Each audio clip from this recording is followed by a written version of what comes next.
बच्चों, आज हम पढ़ेंगे लेसन नंबर 8 झांसी की रानी। झांसी की रानी लक्ष्मीबाई के ऊपर जो है कविता लिखी गई है। इस कविता की रचयिता कवित्री सुभद्रा कुमारी चौहान है। तो पहले कवित्री सुभद्रा कुमारी चौहान का परिचय देख लीजिए। कवित्री सुभद्रा कुमारी चौहान वीर रस की एकमात्र हिंदी कवित्री श्रीमती सुभद्रा कुमारी चौहान का जन्म 1904 में प्रयाग जिले में निहालपुरा गांव में हुआ था। प्रयाग जिले में निहालपुरा गांव में 1904 में इनका जन्म हुआ था। इन्होंने असहयोग आंदोलन में अपनी प्रमुख भूमिका निभाई थी। किसने? सुभद्रा कुमारी चौहान ने। जो असहयोग आंदोलन महात्मा गांधी जी द्वारा चलाया गया था उसमें इनकी प्रमुख भूमिका रही है। उन्होंने प्रयाग से शिक्षा ग्रहण की और अनेक बार जेल गई। स्वतंत्रता आंदोलन के कारण अनेक बार जेल गई। इन्होंने अपने विद्यार्थी काल से ही कविता लेखन किया। जब पढ़ती थी तब से ही ये कविताएं लिखती थी। ठीक है। आगे चलकर उन्हें झांसी की रानी कविता से विशेष ख्याति प्राप्त हुई। जो इनकी कविता झांसी की रानी जो आज हम पढ़ेंगे, इस कविता से इन्हें विशेष ख्याति मिली है, इनकी पहचान बनी है ये कविता। ठीक है। इस कविता से इनकी विशेष पहचान बनी। इन्होंने कविता के क्षेत्र में ही नहीं बल्कि गद्य के क्षेत्र में भी अपनी लेखनी चलाई है। गद्य और पद दोनों लिखे। करमवीर आपकी कविता का प्रथम संकलन है। इसके अतिरिक्त पारिवारिक कविताएं यथा वात्सल्य प्रेम, पति प्रेम की भावना से अनुप्रमाणित हैं। बिखरे मोती इनका प्रसिद्ध कहानी संग्रह है। कौन सा? बिखरे मोती कहानी संग्रह है इनका, बिखरे मोती। और मुकुल कविता संग्रह पर इन्हें हिंदी साहित्य सम्मेलन का केसरिया पारितोषिक मिला है। एक तो है इनकी मुकुल कविता संग्रह है मुकुल, और एक है कहानी संग्रह जिसका नाम बिखरे मोती। तो ये जो दोनों हैं बिखरे मोती और मुकुल, इन दोनों पर इन्हें केसरिया पारितोषिक मिला है। कौन कौन से पर? बिखरे मोती ये तो क्या है इनका कहानी संग्रह, और मुकुल इनका कविता संग्रह। इन दोनों पर इन्हें केसरिया पारितोषिक मिला है, पुरस्कार मिला है। भाषा शैली भावों के अनुरूप सरल और गति के लिए हुई है। ठीक है। ये था इनका परिचय। झांसी की रानी कविता किसने रची? सुभद्रा कुमारी चौहान ने। इनका जन्म कब हुआ? 1904 में। कहाँ हुआ? निहालपुरा गांव में। कहाँ है? प्रयाग जिले में। ठीक है। इनकी जो है ये विद्यार्थी काल से ही कविताएं लिखती रही है। ये गांधी जी के असहयोग आंदोलन में सक्रिय भूमिका निभाई है इन्होंने, और इन आंदोलन के कारण अनेक बार जेल भी गई हैं। इनकी प्रसिद्ध कविता है झांसी की रानी, जिनसे इन्हें विशेष ख्याति प्राप्त हुई। ठीक। इनकी दो संग्रह हैं, एक तो कहानी संग्रह बिखरे मोती, दूसरा कविता संग्रह मुकुल। इन दोनों संग्रहों पर इन्हें केसरिया पारितोषिक मिला है। ठीक है। अब देखिए पाठ परिचय। जो ये झांसी की रानी कविता है इसका परिचय देखिए पाठ का। इस कविता में सुभद्रा जी भारत के प्रथम स्वतंत्रता संग्राम की प्रमुख क्रांतिकारी देवी झांसी की रानी लक्ष्मीबाई के प्रति अपने श्रद्धा सुमन अर्पित किए हैं। जो 1857 की क्रांति हुई उस क्रांति को भारत की प्रथम स्वतंत्रता संग्राम में कहते हैं। तो उस प्रथम स्वतंत्रता संग्राम की प्रमुख क्रांतिकारी रही है जो है कौन? लक्ष्मीबाई, रानी लक्ष्मीबाई। तो उसी के ऊपर इन्होंने ये कविता लिखी है। इस कविता में झांसी की रानी लक्ष्मीबाई के अदम्य साहस एवं शौर्य की गाथा गाई गई है। उसके साहस और शौर्य की गाथा गाई गई है। लक्ष्मीबाई ने सन 57 की क्रांति का नेतृत्व करते हुए निराश और हताश राजा महाराजाओं में आशा का संचार किया था। जब जो है इस 57 में जो क्रांति हो रही थी, उसमें जो राजा महाराजा निराश और हताश हो गए थे अंग्रेजों के सामने, तो रानी लक्ष्मीबाई ने उनमें फिर से आशा का संचार किया था। लक्ष्मीबाई वीर शिवाजी की शौर्य गाथाएं सुन सुनकर एवं तलवार बर्छी कटार के साथ खेलकर बड़ी हुई थी। यानी बचपन से ही वीर शिवाजी की कहानियां इन्हें सुनाई गई थी है, और ये बचपन से ही बर्छी कटार तलवार आदि से खेलती थी। लक्ष्मीबाई वीरता की अवतार थे। बचपन में इनमें वीरता की भावनाएं भर दी गई थी, तो ये कैसी थी? वीरता की अवतार थी। झांसी के राजा के साथ इनका विवाह हुआ। झांसी के राजा के साथ, किसके साथ विवाह हुआ? झांसी के राजा के साथ। किंतु दुर्भाग्य से उनके पति शीघ्र ही चल बसे। दुर्भाग्य था इनका कि जल्दी ही शादी के बाद जल्दी ही इनके पति की मृत्यु हो गई और 23 वर्ष की आयु में रानी विधवा हो गई। इधर अंग्रेजों की गिद्ध दृष्टि झांसी पर पड़ी और वे झांसी को लावारिस मानकर अपना झंडा फहरा देते। अंग्रेज जो थे बड़े चालाक थे, साम दाम दंड भेद जैसे भी जो है भारत पर अपना कब्जा करने में लगे हुए थे। तो जैसे ही झांसी के राजा की मृत्यु हुई और इनके कोई संतान थी नहीं, तो इन्होंने जो है सोचा अंग्रेजों ने कि अब ये लावारिस है, इसलिए तुरंत उस पर अपना झंडा फहरा दिया, उसे अपने काबू में कर लिया, अपने जो अधिकार में कर लिया। किंतु रानी लक्ष्मीबाई ने मरते दम तक अंग्रेजों से लोहा लिया और झांसी की रक्षा की। लेकिन रानी लक्ष्मीबाई को ये जो है सही नहीं लगा, इसलिए वो जो है अंग्रेजों के साथ अंतिम समय तक लड़ती रही झांसी की रक्षा के लिए। और अंत में रानी लक्ष्मीबाई को यमुना के तट पर अंग्रेजों ने घेर लिया। युद्ध करते हुए रानी लक्ष्मीबाई को अंग्रेजों ने चारों तरफ से घेर लिया। यहाँ पर लक्ष्मीबाई अपनी सहेलियों कान्हा और मंदरा के साथ बहादुरी से लड़ती हुई वीर गति को प्राप्त हुई। इनकी 2 सहेलियां थी, इन्हीं के समान वीर और साहसी। कौन कौन? कान्हा और मंदरा। तो ये कान्हा और मंदरा इनकी दोनों सहेलियां और रानी लक्ष्मीबाई, ये जो है तीनों जो है कहते हैं अंग्रेजों के साथ लड़ते हुए वीर गति को प्राप्त हो गई। तो रानी लक्ष्मीबाई इस प्रकार से जो है बहादुरी से लड़ती हुई वीर गति को प्राप्त हुई। ठीक है, अब देखिए कविता इनकी।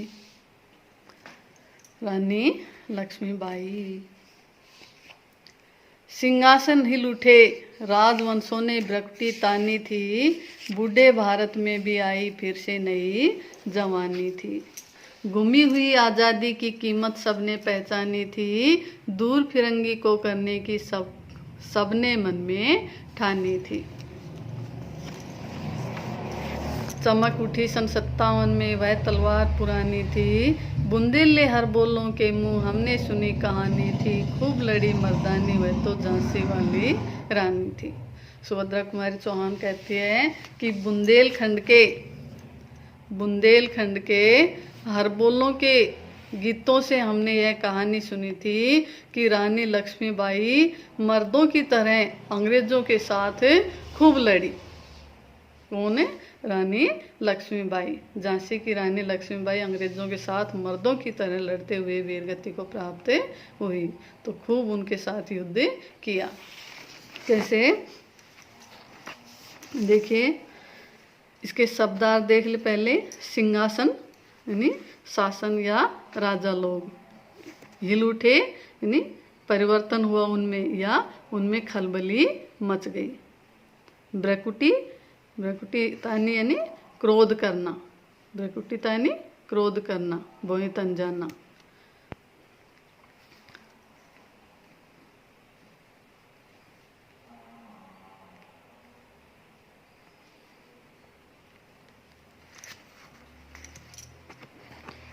नई जवानी, जोश या उत्साह, जोश या उत्साह। गुमी हुई आज़ादी यानी जो खोई हुई आज़ादी, कीमत यानी मूल्य, खोई हुई आज़ादी का मूल्य। फिरंगी अंग्रेज, ठानी निश्चय कर लिया, ठानी यानी निश्चय कर लिया।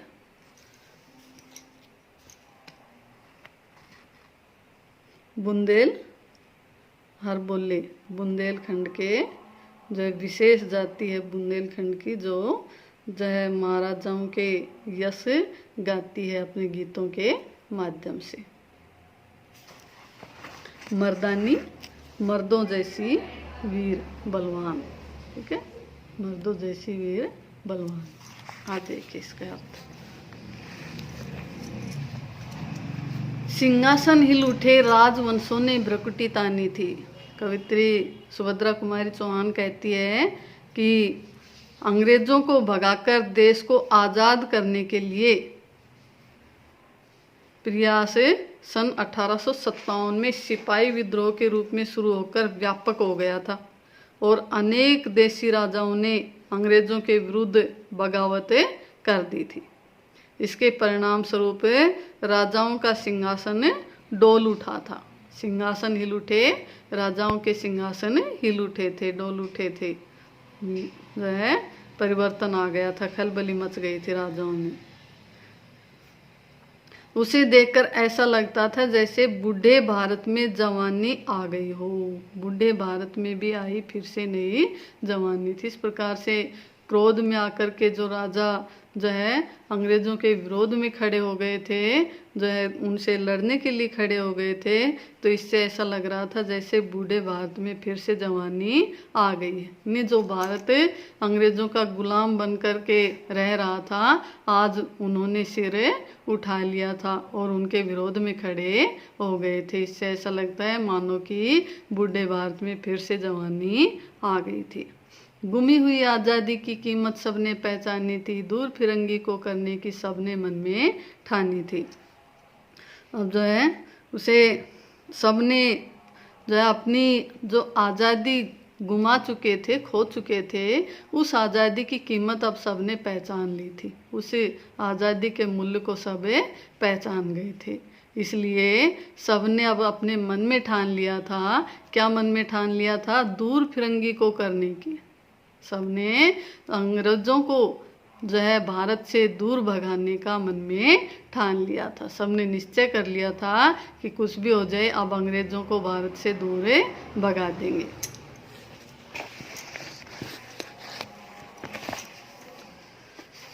चमक उठी सन 57 में वह तलवार पुरानी थी, बुंदेले हर बोलों के मुँह हमने सुनी कहानी थी। चमक उठी सन 57 में वह तलवार पुरानी थी। जो कह रहे हैं कि सबसे पहले 1857 में अंग्रेज़ों के विरुद्ध में जो युद्ध शुरू हुआ था, इसीलिए कवित्री ने सन 57 के विद्रोह को पुरानी तलवार का चमकना कहा है।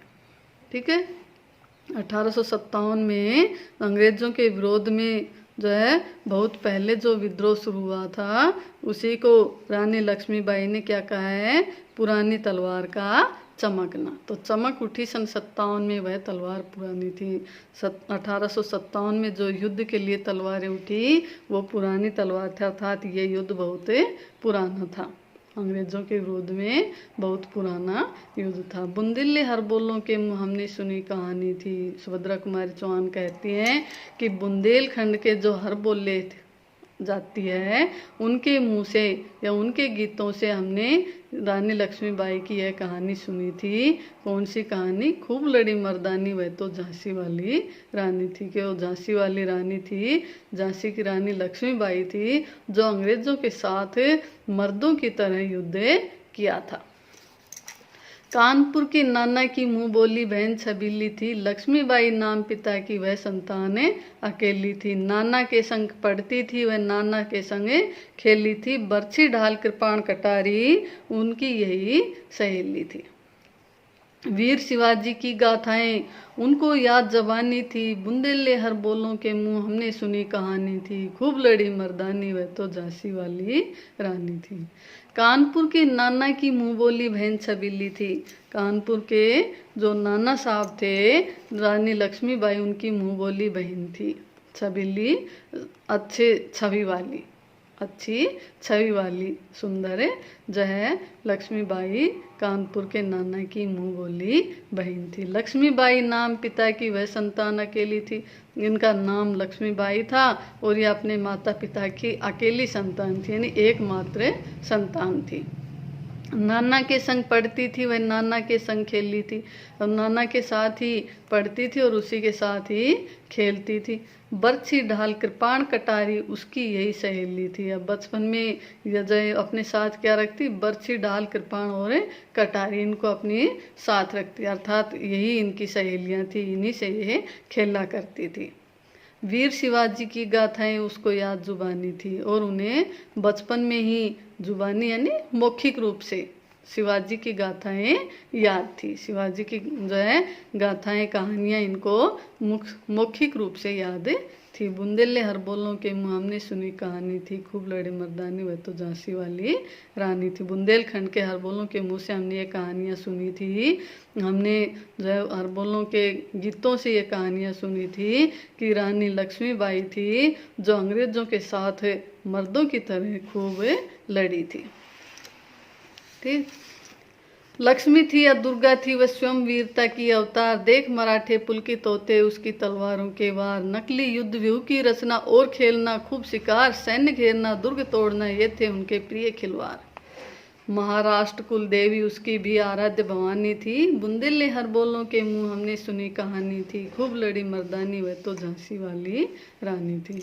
लक्ष्मी थी या दुर्गा थी वह स्वयं वीरता की अवतार, ये कह रहा है कि वो तो खुद ही वीरता के अवतार थी, वो तो खुद ही वीरता की अवतार थी, मूर्त थी, वीरता की मूर्त थी। कौन? लक्ष्मीबाई। ये कह रहे या वो लक्ष्मीबाई या तो लक्ष्मी थी, धन की देवी लक्ष्मी थी, या दुर्गा थी, दुर्गा माता जो राक्षसों का वध करती है। तो कह रहा है कि वो जो है या तो लक्ष्मी थी या फिर दुर्गा थी। क्यों? वो तो खुद ही स्वयं ही वीरता के अवतार थी, वीरता का मूर्त रूप थी। देख मराठे पुलकित होते उसकी तलवारों के वार, मराठे उनकी तलवारों के वार देख करके पुलकित होते थे, आनंदित होते, प्रसन्नचित्त होते थे। नकली युद्ध व्यूह की रचना और खेलना खूब शिकार है। अब रानी लक्ष्मीबाई बचपन में क्या करती थी? नकली युद्ध व्यूह बनाती, चक्र व्यूह की रचना करती और खूब जो है शिकार खेलती थी। नकली चक्रव्यूह की रचना करती थी युद्ध की और फिर उन्हें तोड़ती थी। सैन्य घेरना दुर्ग तोड़ना, ये थे इनके प्रिय खिलवाड़। सेनाओं को घेरना, दुर्गों को तोड़ना, ये इनके प्रिय खेल थे। नकली युद्ध व्यूह करना, शिकार खेलना, सेनाओं को घेरना और दुर्गों को तोड़ना, ये इनके प्रिय खेल थे। महाराष्ट्र कुल देवी उसकी भी आराध्य भवानी थी। महाराष्ट्र की कुल देवी जो है भवानी, उनकी भी आराध्य भवानी थी। बुंदेल हर बोलों के मुंह हमने सुनी कहानी थी। बुंदेलखंड के हर बोलों के मुंह से गाए गए गीतों से हमने ये कहानी सुनी थी कि झांसी की रानी लक्ष्मीबाई थी जो अंग्रेजों के साथ मर्दों की तरह खूब लड़ाई की थी। हुई वीरता की वैभव के साथ सगाई झांसी में, ब्याह हुआ रानी बनाई लक्ष्मीबाई झांसी में, राजमहल में बजी बधाई खुशियां छाई झांसी में, सुबट बुंदेलों की विरुद्धावली सी वह आई झांसी में, चित्रा ने अर्जुन को पाया शिव से मिली भवानी थी, बुंदेले हर बोलों के मुंह हमने सुनी कहानी थी, खूब लड़ी मर्दानी वह तो झांसी वाली रानी थी। अब देखिए रानी लक्ष्मीबाई जो है वीर थी, साहसी महिला थी, तो कह रहे हुई वीरता की वैभव के साथ सगाई झांसी में।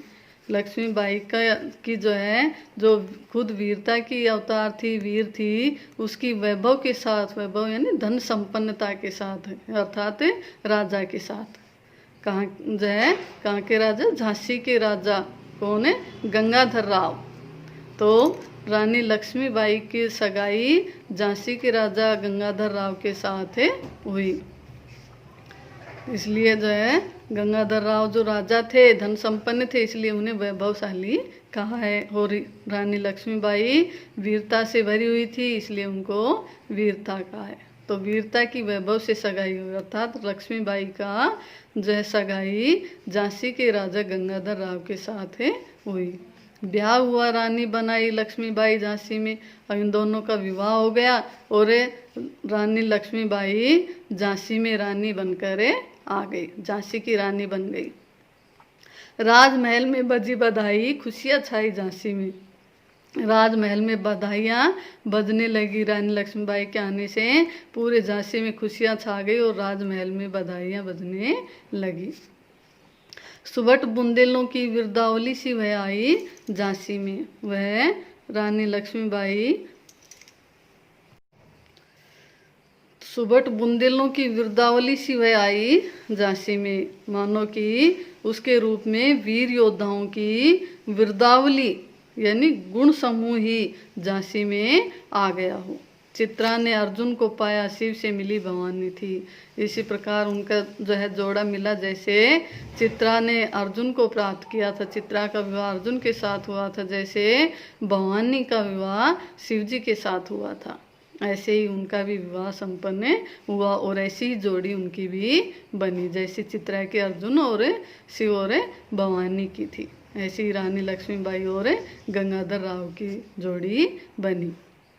बुंदेल ने हर बोलों के मुँह हमने सुनी कहानी थी, खूब लड़ी मर्दानी में तो झांसी वाली रानी थी। बुंदेलखंड के हर बोलों के गीतों से हमने ये कहानी सुनी थी कि रानी लक्ष्मीबाई, झांसी की रानी लक्ष्मीबाई अंग्रेज़ों के साथ खूब मर्दों की तरह युद्ध किया था, मर्दानी बनकर युद्ध किया था। उदित हुआ सौभाग्य मुदित महलों में उजियाली छाई, किंतु काल गति चुपके चुपके काली घटा घेर लाई। तीर चलाने वाले कर में उसे चूड़ियाँ कब भाई, रानी विधवा हुई हाय विधि को भी नहीं दया आई। उदित हुआ सौभाग्य, जो रानी लक्ष्मीबाई जो है झांसी की रानी बनकर आई तो झांसी का जो भाग्य उदित हो गया और रानी लक्ष्मीबाई का सौभाग्य भी उदित हुआ। मुदित महलों में उजियारी छाई और महलों में जो है उजाला छा गया, महलों में उजाला छा गया, प्रसन्नता छा गई, चारों ओर खुशियाँ छा गई। किंतु काल गति चुपके चुपके काली घटा घेर ले, लेकिन काल गति, काल की गति देखिए कि वो चुपके चुपके काली घटा घेर कर ले आए, अर्थात इन सुखों में जो है दुख आ गए। काली घटा दुख का संकेत है, तो ये जो है चुपचाप यानी अचानक से एक बहुत बड़ा दुख आ गया। तीर चलाने वाले कर में उसे चूड़िया कब भाई। अब कह रहे विधाता को, विधाता ने रानी लक्ष्मीबाई को वीरता से भरा हुआ जो है पैदा किया था, तो उस वह रानी लक्ष्मीबाई जो अब चूड़ियाँ पहनकर महलों में रह रही थी, तो कह रहा है कि विधाता को ऐसे हाथों में चूड़ियाँ कब अच्छी लगती, इसलिए रानी विधवा हुई हाय विधि को भी नहीं दया आई। तो विधाता ने उन्हें विधवा कर दिया, उन्हें विधवा बना दिया, अर्थात राव गंगाधर राव की मृत्यु हो गई। अब रानी लक्ष्मीबाई अभी जो है युवा थी और इनके पति की मृत्यु हो गई और इनके कोई संतान भी नहीं थी, तो इस प्रकार से उनके ऊपर एक साथ दो दुख आ गए। इसलिए कवित्री कह रही विधि को भी नहीं दया आई, विधाता को भी इस पर दया नहीं आई। विधाता ने इतने सारे दुख इन पर डाल दिए कि विधाता को भी इन पर दया नहीं आई। निसंतान मरे राजा जी, रानी शोक समानी थी। राजा निसंतान, बिना किसी संतान के ही मर गए, यानी इनके कोई संतान नहीं थी और राजा भी मर गए, इससे रानी शोक समानी थी, रानी शोक में डूब गई थी। बुंदेल ने हर बोलों के मुँह हमने सुनी कहानी थी, खूब लड़ी मर्दानी हो तो झांसी वाली रानी थी। बुंदेलखंड के हर बोलों के गीतों के माध्यम से हमने ये कहानियाँ सुनी थी कि झांसी में रानी लक्ष्मीबाई थी जो अंग्रेज़ों के साथ मर्दों की तरह मर्दानी बनकर के उन्होंने खूब लड़ाई की थी। बुझा दीप झांसी का तब डलहौजी मन में हर्ष आया, राज हड़प करने का उसने यह अच्छा अवसर पाया। फौरन फौज भेज दुर्ग पर अपना झंडा फहराया, लावारिस का वारिस बनकर ब्रिटिश राज झांसी आया। अश्रुपूर्ण रानी ने देखा झांसी हुई वीरानी थी, बुंदेल हर बोलों के मुंह हमने सुनी कहानी थी, खूब लड़ी मर्दानी वह तो झांसी वाली रानी थी। बुझा दीप झांसी का तब डलहौजी मन में हर्ष आया। उधर रानी तो दुख में समाई हुई थी, और जैसे ही झांसी का दीप बुझा अर्थात झांसी का राजा की जो मृत्यु हुई, तो यह देख करके डलहौजी मन में हर्षाया प्रसन्न हुआ। डलहौजी मन ही मन प्रसन्न हुआ। राज्य हड़प करने का उसने यह अच्छा अवसर पाया, और अब उसने राज्य को हड़प करने का अच्छा अवसर प्राप्त कर लिया। इन्हें अब जो है उनके संतान थी नहीं जो उनके जो है बाद में राजा बन सके, और राजा की मृत्यु हो गई थी, तो अंग्रेजों को यह अच्छा अवसर हाथ लग गया था। किसके लिए? राज्य को, झांसी के राज्य को हड़पने के लिए। फौरन फौज भेज दुर्ग पर अपना झंडा फहराया, और डलहौजी ने फौरन तुरंत अपनी फौजें भेज दी और झांसी के दुर्ग के ऊपर अपना झंडा फहरा दिया, अंग्रेजों का झंडा फहरा दिया, यानी झांसी पर अपना अधिकार कर लिया। लावारिस का वारिस बनकर ब्रिटिश राज झांसी आया। लावारिस झांसी को लावारिस बता करके उसका वारिस बन करके, उसका अधिकारी बन करके ब्रिटिश राज यानी अंग्रेज झांसी में आए। झांसी में अंग्रेजों का राज्य आ गया। अश्रुपूर्ण रानी ने देखा झांसी हुई वीरानी थी। रानी दुख में डूबी हुई थी, तो ऐसी अश्रुपूर्ण नेत्रों से उन्होंने देखा कि झांसी जैसे वीरानी हो गई थी, वीरान हो गई थी, बेजान हो गई थी। बुंदेल हर बोलों के मुँह हमने सुनी कहानी थी, खूब लड़ी मर्दानी वह तो झांसी वाली रानी थी। बुंदेलखंड के हर बोलों के गीतों के माध्यम से हमने ये कहानियाँ सुनी थी कि झांसी की रानी लक्ष्मीबाई थी जो मर्दानी थी, जो अंग्रेजों के साथ खूब लड़ी थी। अनुनय विनय नहीं सुनता है विकट शासकों की माया, व्यापारी बन दया चाहता था जब यह भारत आया। डलहौजी ने पैर पसारे अब तो पलट गई काया, राजाओं नवाबों को भी उसने पैरों ठुकराया।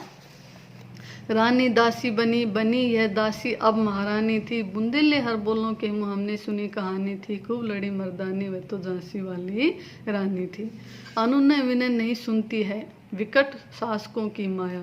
कह रहे हैं कि ये विकट शासकों की, राजाओं की माया है कि अंग्रेज अब अनुनय विनय भी नहीं सुनते हैं।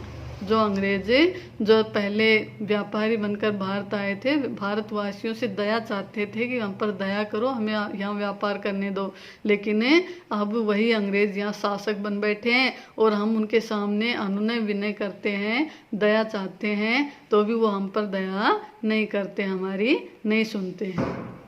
तो अनुनय विनय नहीं सुनती है विकट शासकों की माया। ये शासकों की माया है, कठिन शासकों की माया, राजाओं की माया है कि अब वे अनुनय विनय भी नहीं सुनते हैं। व्यापारी बन दया चाहता था जब वह भारत आया। जब वह अंग्रेज भारत आया था तो एक व्यापारी के रूप में आया था और व्यापार करने के लिए भारतवासियों से दया चाहता था। डलहौजी ने पैर पसारे अब तो पलट गई काया, और व्यापारी बनकर यहाँ आए और धीरे धीरे अपने पैर पसारे अर्थात अपना अधिकार करना शुरू कर दिया, और अब तो उनकी काया ही पलट गई, उनके जो है वो दिन फिर गए हैं। राजाओं नवाबों को भी उसने पैरों ठुकराया। अब तो वो खुद ही डलहौजी अंग्रेजी शासक यहाँ के राजा और नवाबों को पैरों से ठुकराते अर्थात उन्हें ठोकर मारते, उनका निरादर करते हैं। रानी दासी बनी। अब इस प्रकार से अंग्रेजों ने रानी को क्या बना लिया? अपनी दासी बना लिया। लेकिन रानी लक्ष्मीबाई इस प्रकार के स्वभाव की नहीं थी, वो तो वीर महिला थी, इसलिए बनी यह दासी अब महारानी थी। यही दासी अब फिर महारानी बन गई थी और अंग्रेजों के साथ युद्ध करने की ठान ली थी। बुंदेले हर बोलों के मुँह हमने सुनी कहानी थी, खूब लड़ी मर्दानी वह तो झांसी वाली रानी थी। बुंदेलखंड के हर बोलों के मुँह से हमने ये गीतों के माध्यम से कहानियाँ सुनी थी कि रानी लक्ष्मीबाई मर्दानी थी जो अंग्रेजों के साथ जिसने खूब युद्ध किया था। छिनी राजधानी दिल्ली की, लखनऊ छीना बातों बात, कैद पेशवा था बिठूर में, हुआ नागपुर का भी घात। उदयपुर तंजौर सतारा कर्नाटक की कौन बिसात, जब कि सिंध पंजाब ब्रह्म पर अभी हुआ था वज्र निपात। बंगाले मद्रास आदि की भी तो यही कहानी थी, बुंदेले हर बोलों के मुँह हमने सुनी कहानी थी, खूब लड़ी मर्दानी वह तो झांसी वाली रानी थी। देखिए, चीनी राजधानी दिल्ली की अंग्रेज़ों ने अब राज्य का विस्तार करना शुरू कर दिया था, तो उसने जो है दिल्ली की राजधानी, भारत की जो राजधानी थी दिल्ली, उस दिल्ली राजधानी को भी छीन लिया था। लखनऊ छीना बातों बात यानी आसानी से, लखनऊ को भी उन्होंने बड़ी आसानी से प्राप्त कर लिया था। कैद पेशवा था बिठूर में, बिठूर के जो पेशवा थे उनको उन्होंने कैद कर लिया था, पेशवा को बिठूर में कैद कर लिया था। हुआ नागपुर का भी घात, और नागपुर पर भी उन्होंने प्रहार किया था, अर्थात उन पर भी आक्रमण किया था, नागपुर पर भी आक्रमण किया था अंग्रेजों ने। उदय तंजौर सतारा कर्नाटक की कौन बिसात, उदयपुर तंजौर सतारा और कर्नाटक, ये जो है छोटे राज्य थे, तो इनकी तो अंग्रेजों के सामने क्या बिसात थे, अर्थात ये उनका सामना करने के लिए कैसे तैयार जो है करने को तैयार भी नहीं थे, इसलिए इनको तो अंग्रेजों ने आसानी से अपने अंदर मिला लिया। जबकि सिंध पंजाब ब्रह्म पर भी हुआ था वज्र निपात, जबकि सिंध पंजाब और ब्रह्म ये जो शक्तिशाली राज्य थे, इन पर भी उन्होंने वज्र निपात किया था, अर्थात इनको भी जो है युद्ध में हरा करके इनको अपने अंदर अपने राज्य में मिला लिया था।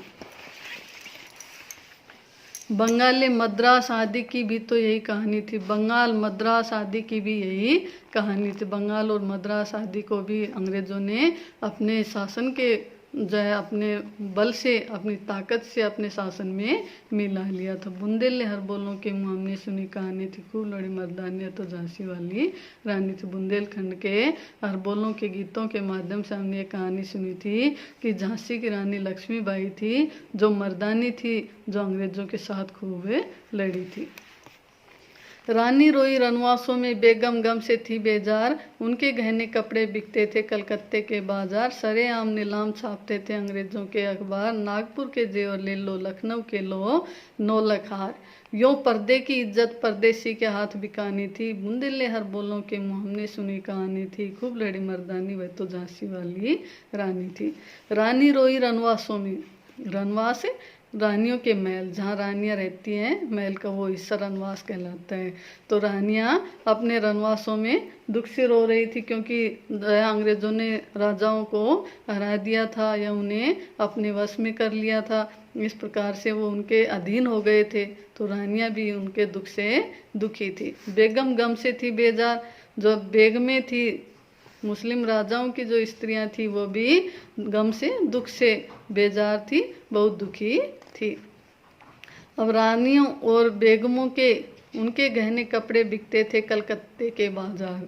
कलकत्ते के बाजार में अंग्रेज क्या करते, उन रानियों और बेगमों के गहने और कपड़ों को कलकत्ते के बाजार में बेचते थे। सरेआम नीलाम छापते थे अंग्रेजों के अखबार, और अखबारों में सरेआम उनके कपड़े गहनों की नीलामी छापी जाती थी। नागपुर के जेवर ले लो लखनऊ के लो 9 लाख हार, इस प्रकार से कि नागपुर के जेवर और लखनऊ के 9 लाख हार बिक रहे हैं, उन्हें कोई खरीदना चाहे वो खरीद ले जाए, इस प्रकार से सरेआम उनकी नीलामी अखबारों में छापी जाती थी। यूँ पर्दे की इज्जत परदेसी के हाथ बिकानी, इस प्रकार से जो स्त्रियां पर्दे में रहती थी, अब उनके जो है गहने कपड़े जो है इस प्रकार से नीलाम हो रहे थे कि परदेसी मानो उनकी इज्जत को ही जो है बाजारों में बेच रहे थे। बुंदेले हर बोलों के मुँह हमने सुनी कहानी थी, खूब लड़ी मर्दानी वह तो झांसी वाली रानी। बुंदेलखंड के हर बोलों के मुँह से हमने ये कहानियाँ सुनी थी उनके गीतों के माध्यम से कि रानी लक्ष्मीबाई थी, जो ये मर्दानी स्त्री थी, जो अंग्रेज़ों के साथ खूब युद्ध किया था।